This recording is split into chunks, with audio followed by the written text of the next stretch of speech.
Assalamualaikum warahmatullahi wabarakatuh. Selamat pagi Sobat Lipat. Kembali lagi bersama kami di Imigrasi Podcast. Oke, di episode kemarin kita sudah membahas nih tentang program unggulan di kantor imigrasi kelas 2 non TPI Madiun. Nah, sekarang kita akan membahas tentang seputar tata usaha dan juga keuangan. Nah, di sini kami juga bersama dengan narasumber dari bagian tata usaha, yaitu Bapak Dimas. Silakan Bapak perkenalkan diri dulu. Halo, selamat pagi rekan-rekan. Perkenalkan, saya Dimas Kalbuadi. Saya dapat amanah sebagai PLT Kepala Subag Tata Usaha Kanim Madiun per 1 April, dan posisi saya sementara selama ini adalah sebagai Kepala Urusan Keuangan Kantor Imigrasi Kelas 2 non TPI Madiun. Berhubung Pak Kasubag sebelumnya pernah tugas per 1 April, saya dapat amanah untuk menjadi PLT Kepala Subag Tata Usaha Kantor Imigrasi Kelas 2 non TPI Madiun. Itu Patrika. Siap. Nah, untuk di tata usaha sendiri itu apa aja sih 3 kata yang identik seputar tata usaha? Baik. Loyalitas, melayani, transparan. Nah, terus kalau di tata usaha sendiri itu ya Pak, apakah ada inovasi atau fasilitas baru gitu dari tim tata usaha sendiri? Baik, sebenarnya inovasi itu memang selalu kita gagas dari kita melihat beberapa yang sekiranya perlu dijadikan terobosan atau ada yang kurang di part mana itu di bagian tata usaha itu perlu. Dan untuk ke depan sebenarnya kita mencanangkan kayak di urusan keuangan gitu. Jadi kita mencanangkan one day payment gitu. Jadi misalkan ada tagihan hari ini juga kita bisa cairkan. Itu pertama. Yang kedua terkait misalkan mengenai barang milik negara, kita juga sebenarnya ingin membuat semacam aplikasi khusus untuk jadi semacam detektor di mana barang milik negara itu ada. Jadi misalkan nanti di ruangan doklat gitu ya, kita pakai aplikasi, nanti muncul BUMN kita itu ada di ujung sana. Oh, jadi kayak QR gitu ya Pak? Semacam jadi muncul gitu, di posisinya di mana terkait barang milik negara kita. Terus selanjutnya terkait barang persediaan, selama ini kan kita masih manual, pencatatan barang keluar, barang masuk itu kita catat manual. Sebenarnya kami juga pengen nanti ke depan itu bisa kayak di toko-toko itu. Jadi kita bisa tahu lewat barcode juga, kita scan nanti keluar masuk barang itu udah langsung digital gitu. Jadi tidak kita catat manual lagi. Itu ke depan. Kalau terkait kepegawaian kami, karena memang di Subag Tata Usaha kan kita mengurusi 3 hal terkait urusan keuangan, urusan umum, sama urusan kepegawaian. Kalau di kepegawaian mungkin kita pengen terkait itu early warning terkait kenaikan pangkat atau kenaikan gaji berkala pegawai. Jadi semacam nanti kan kita punya data pegawai nih, database pegawai yang dimana sekian 4 tahun sekali naik pangkat atau 2 tahun sekali naik gaji berkala, itu nanti akan ada semacam peringatan dari di PC personal komputer pegawai kepegawaian, itu akan diingatkan pegawai ABC udah waktunya kenaikan gaji berkala. Itu ada semacam warning. Ini nanti coba kita mau gagas itu. Jadi potensi untuk terlewatkan dari waktu kenaikan pangkat atau kenaikan gaji berkala itu bisa berkurang. Berarti sekarang serba teknologi ya Pak? Pengennya seperti itu. Insya Allah dengan SDM kita yang mana kita ada beberapa ahli IT yang insya Allah bisa lah untuk menciptakan itu ya. Iya. Nah, terus ya pertanyaan selanjutnya, isu integritas dan ramah tamah itu sering banget kan Pak jadi sorotan. Nah, itu bagaimana cara kepegawaian membentengi mentalitas para petugasnya gitu? Baik. Ya, jadi ada program rutin sebenarnya di kita, itu adalah berupa siraman rohani yang rutin sebulan minim sekali kita adakan, dan itu memang based by anggaran juga. Jadi kita mengundang kerohaniawan gitu atau ustadz untuk kita hadirkan di kantor dan memberikan siraman rohani kepada pegawai kita. Tujuannya adalah biar paling enggak keimanan kita itu tetap terjaga gitu. Dengan iman kita terjaga, otomatis meminimalisir potensi untuk moral hazard seperti itu. Dan kalau kita tenang pun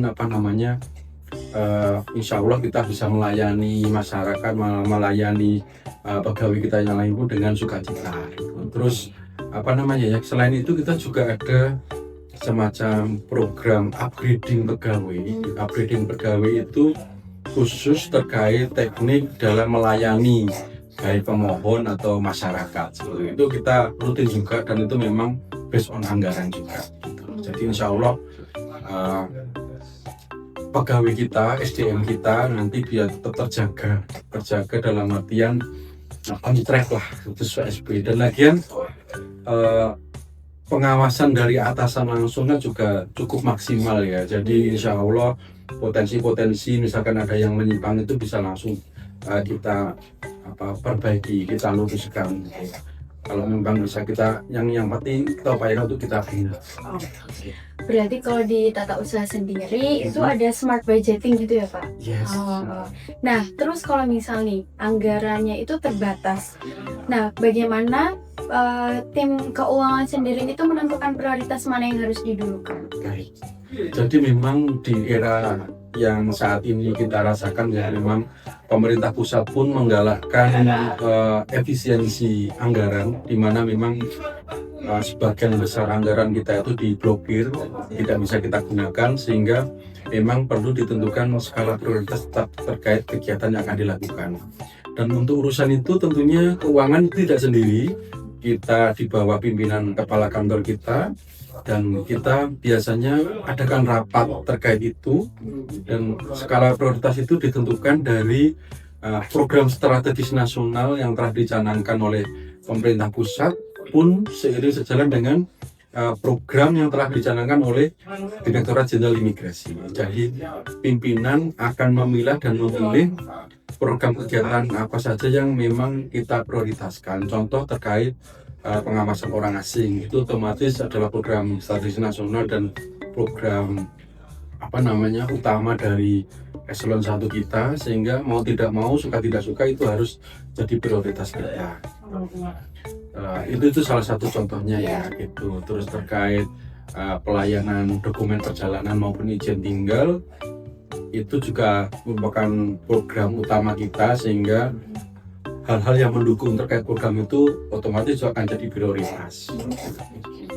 Biasanya sih yang jadi bahan efisiensi adalah terkait perjalanan dinas. Jadi biasanya ada penekanan untuk kita akan mengurangi secara ketat terkait perjalanan dinas. Karena kalau memang tujuan perjalanan dinas itu tidak sesuai dengan program utama yang sudah ditetapkan, maka mungkin akan dicoret gitu ya. Oh gitu, berarti memang yang diprioritaskan dulu yang untuk pelayanannya gitu ya Pak. Nah terus untuk BMN sendiri kan setiap kantor itu selalu ada badan milik negara. Nah pengelolaan aset BMN, terus juga seberapa penting pemeliharaan aset di kantor? Baik. Jadi memang kinerja kita dalam operasional sehari-hari kita itu tidak lepas dari barang milik negara yang ada di kita gitu. Misalkan operasional perkantoran dalam hal mobilitas pimpinan itu kan menggunakan kendaraan dinas. Nah, alhamdulillah anggaran untuk pemeliharaannya itu sudah sangat cukup untuk kita mengelola dan melakukan untuk 1 tahun gitu. Terus contoh lain misalkan kita ada terkait operasional kita sehari menggunakan personal komputer ataupun laptop, itu juga kemarin juga kita programkan untuk kita lakukan pengecekan secara berkala terkait kondisi personal komputer kita, terus laptop kita, pun dengan misalkan AC kita, yang dimana kita tidak menunggu rusak, tapi kita menjadwalkan untuk kita lakukan pengecekan dan pemeliharaan seperti itu. Jadi karena based on anggaran, kita kelola itu, kita bikin perencanaan, schedule-nya, kita tata secara rapi dan berkala sehingga barang-barang milik negara tersebut kualitasnya bisa tetap kita pertahankan sehingga saat kita menggunakannya pun juga nyaman. Iya. Apakah itu ada kayak waktu tertentu 3 atau sampai berapa bulan, berapa tahun gitu Pak kalau pengecekan berkala?